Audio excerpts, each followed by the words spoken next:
ಚಪಾತಿ ಉಪ್ಪಿಟ್ಟು ಮಾಡಲು ಬೇಕಾಗುವ ಮೊದಲ ಸಾಮಗ್ರಿ ಚಪಾತಿ. ಇಲ್ಲಿ ನಾನು 1.5 ಚಪಾತಿಯನ್ನು ತೆಗೆದುಕೊಂಡಿದ್ದೇನೆ. ಇದನ್ನು ಮಿಕ್ಸಿಯಲ್ಲಿ ಪುಡಿ ಮಾಡಿಕೊಳ್ಳೋಣ ಬನ್ನಿ.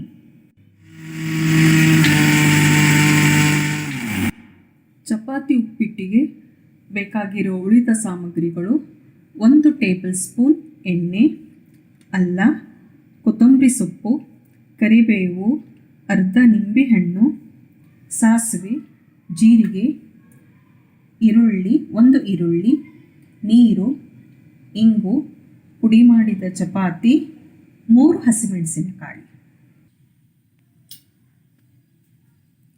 1 ಟೇಬಲ್ ಸ್ಪೂನ್ ಎಣ್ಣೆಯನ್ನು ಹಾಕೊಂಡಿದ್ದೇನೆ. ಅದಕ್ಕೆ ಸಾಸಿವೆ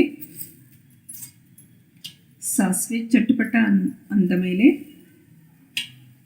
ಜೀರಿಗೆಯನ್ನು ಹಾಕಿಕೊಳ್ಳಬೇಕು.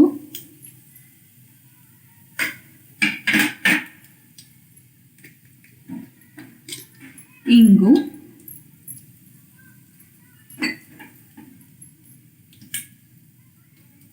ಅಲ್ಲ,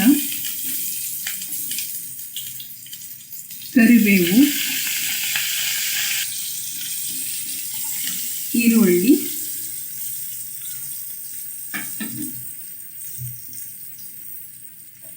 ಸ್ವಲ್ಪ ಗ್ಯಾಸ್ ಹೈ ಫ್ಲೇಮಿಗೆ ಮಾಡಿ ಈರುಳ್ಳಿಯನ್ನು ಕೆಂಪಾಗುವವರೆಗೆ ಬಾಡಿಸಿಕೊಳ್ಳಬೇಕು. ಈಗ ಈರುಳ್ಳಿ ಕಲರ್ ಚೇಂಜ್ ಆಗಿದೆ, ಕೆಂಪಾಗಿದೆ. ಅದಕ್ಕೆ ಹಸಿಮೆಣಸಿನಕಾಯಿ ಹಾಕಿಕೊಂಡು ಒಂದು ಅರ್ಧ ನಿಮಿಷದಲ್ಲಿ ಬಾಡಿಸಿಕೊಳ್ಳಬೇಕು. ಅದಾದ ಮೇಲೆ 1 ಲೋಟದಷ್ಟು, ಸಣ್ಣ ಲೋಟದಷ್ಟು ನೀರು,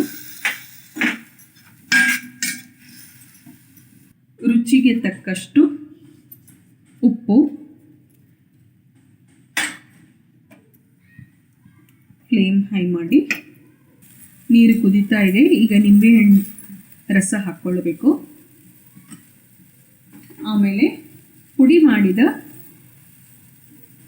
ಚಪಾತಿಯನ್ನು ಹಾಕಿಕೊಳ್ಳಬೇಕು.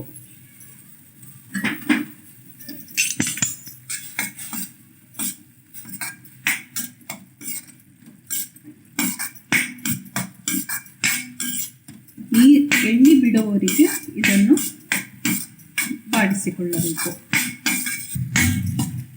ಈಗ ನೋಡಿ, ನೀರೆಲ್ಲ ಕಡಿಮೆ ಆಗಿದೆ. ಸ್ವಲ್ಪ ಎಣ್ಣೆ ಬಿಡುವವರೆಗೆ ಹಾಗೆ ಕೈ ಆಡಿಸ್ತಾ ಇರಬೇಕು. ನೀರೆಲ್ಲ ಕಡಿಮೆ ಆಗಿದೆ, ಸೈಡಿಗೆ ಎಣ್ಣೆ ಬಿಡ್ತಾ ಇದೆ. ಈಗ ಗ್ಯಾಸ್ ಬಂದ್ ಮಾಡಿಕೊಳ್ಳೋಣ. ಈಗ ಸರ್ವಿಂಗ್ ಪ್ಲೇಟ್ನಲ್ಲಿ ತೆಗೆದುಕೊಳ್ಳೋಣ.